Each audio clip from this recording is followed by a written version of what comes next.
Hi, good afternoon, I'm Pablo. So what we have seen is that nowadays we have huge amount of information. AI can be and is the great solution that will help us to take better decisions and to work with that big amount of information. It will help us with three main principles, that is discovery, prediction and prescription. One thing that is a big problem and that what we need to try to avoid is not create a deterministic AI.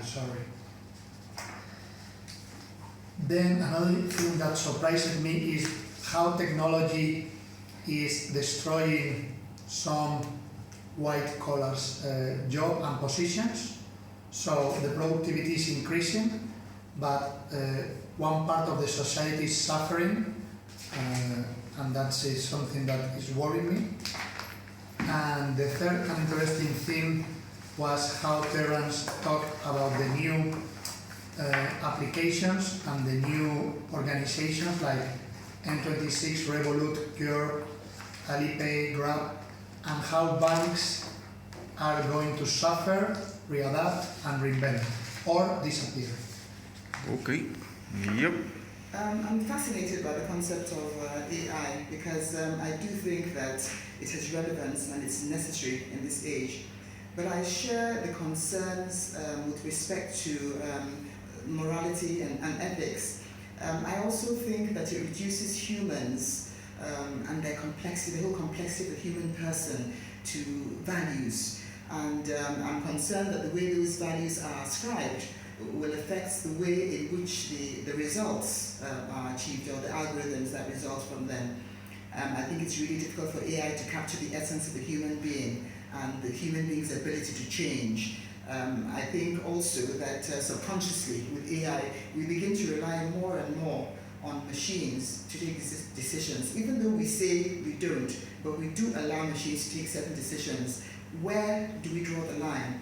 That's a big concern to me, because I think that machines cannot interrogate morality and ethics. That's the role of the human being. So it's an imperative for me that humans remain involved in AI, in things that concern AI. On the fintech side, whilst efficiency is a great thing, I have to say that the idea of cryptocurrencies is a strange one to me because of the valuation concept. How do you value something like that? There has to be we have to develop a better basis for valuing cryptocurrencies. That's my concern with regards to finance, increasing the whole idea of financial wealth without substance. Okay. Okay, I will refer from my side to the class of Terrence C, who spoke about the financial system and about fintech.